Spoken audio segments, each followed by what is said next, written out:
Consider this. Just hang here with me, okay? Consider this. She's been hurt so much that she doesn't have anything left.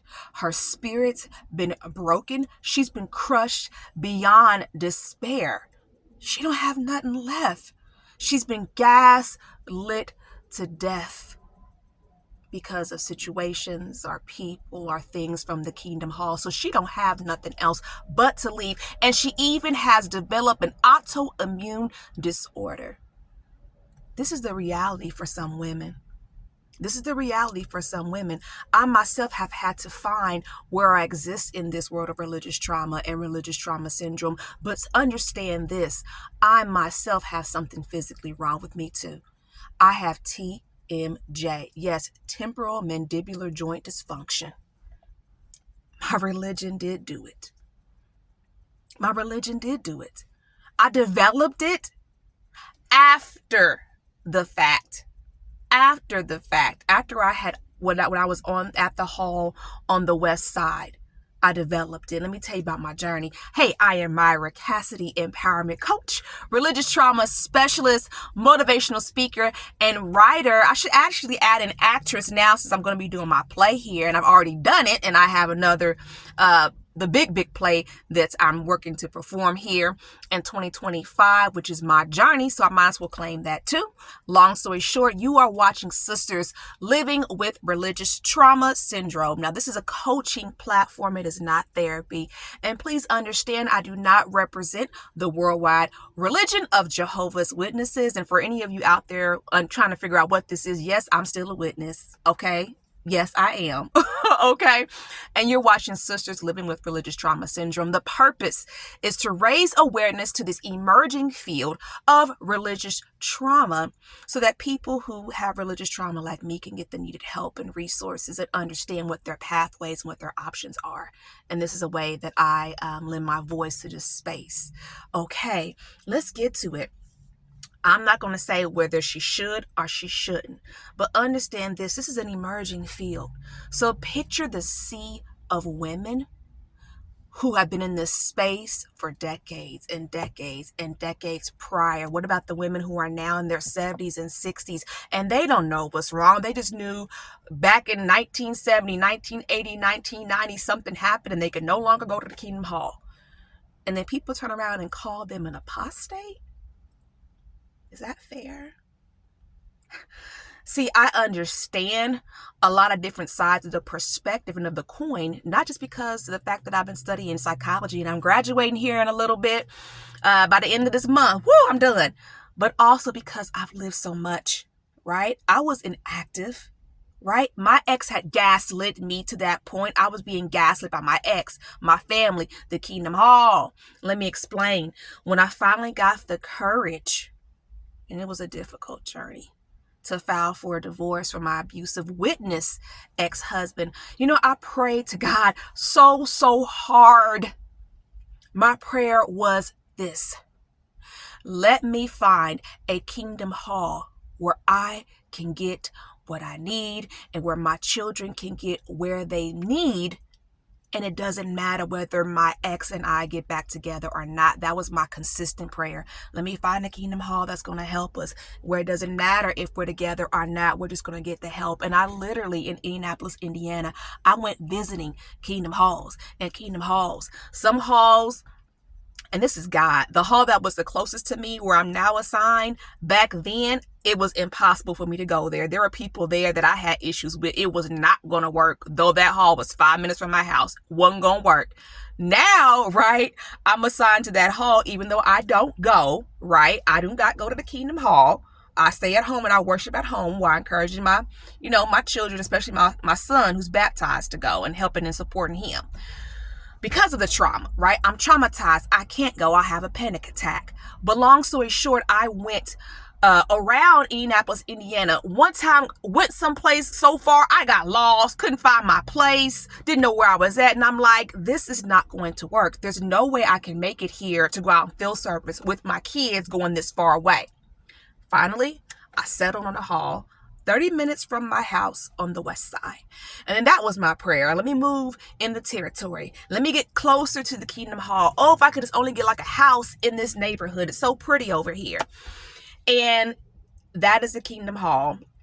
Don't get me wrong, it wasn't all bad. And I'm not saying that everybody at the hall did all these things to me, but I literally had. And I appreciate the people who tried to help. A lot of people tried to help and did not know how to. And let me explain that. One sister I think about a lot, I thought she was going to be my BFF. Oh, she was the bomb. And I'm sure she still is. I just haven't talked to her. But she was a pioneer sister. And man, I loved her. But what I learned was that she was actually being abused herself. And I'm going, what? I can't. All I know is I'm needing help right now, and so do you. And what hurts is the fact that the situation she was experiencing was so bad that when her husband, who was a witness, was allowed to pray, she would literally stand outside because her whole point was he's not fit to pray. I'm telling you, I'm being mistreated at home. He's not fit to pray. My conscience would not allow me to be in this Kingdom Hall. And I remember seeing her standing outside the Kingdom Hall and watching people just walk past her, elders walk past her.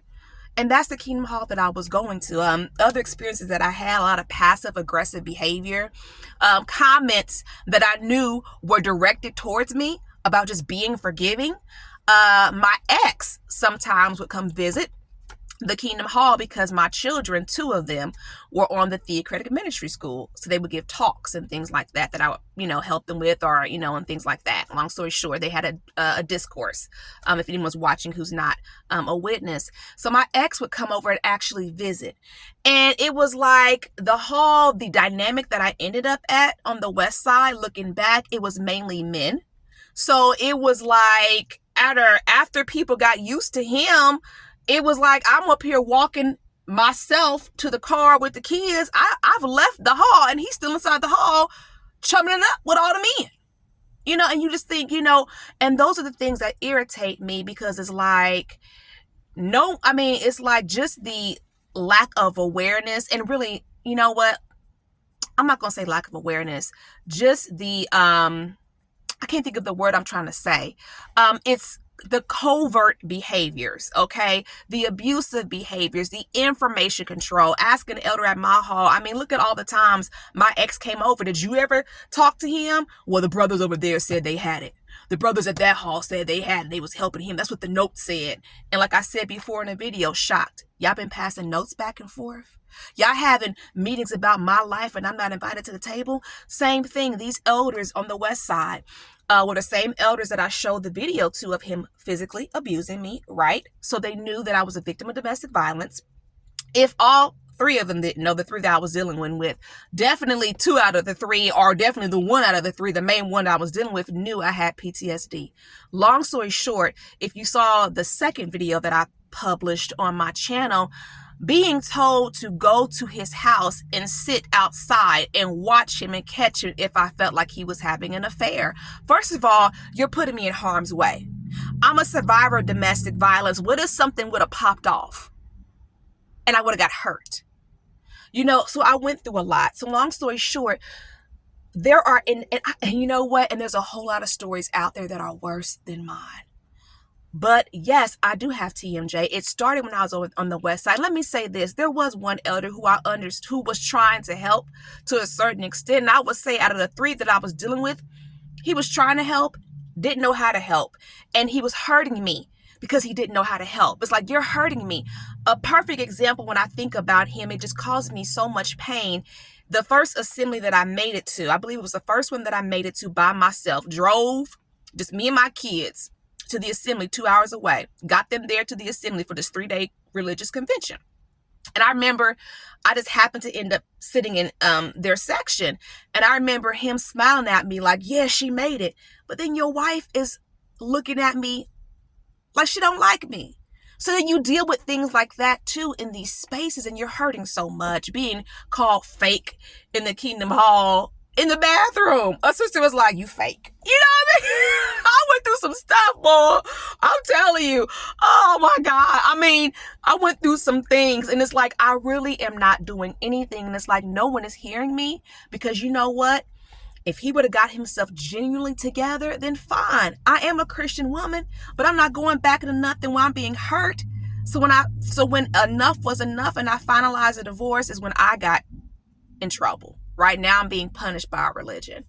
Long story short, in the middle of me going to the hall on the west side, literally I started to have burning. It was a burning feeling inside my ear. It was like an area in my ear that I could not reach with a Q-tip. It just felt like something up in here is burning. It is burning like light a match. You're burning. And then just I really don't remember having jaw pain like early on. Definitely. I do now, but long story short, I went to go see an ear, nose, and throat doctor, and that's when she was like, no, you have TMJ. And I was like, oh man, hold on. Is it caused by stress? And she was like, yeah. Yeah, because I already told her, I got PTSD, And she's like, yeah, it is. So long story short, here's the dilemma.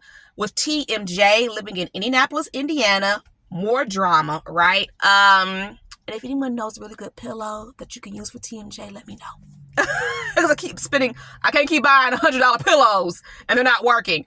But long story short, there's one dental person who specializes in TMJ in Indianapolis, Indiana. Guess how much the mouth guard cost? $5,000. I was like, $5,000 for the mouth thing you need for TMJ? I can't afford that. What kind of sliding scale is going to help me out if it's $5,000?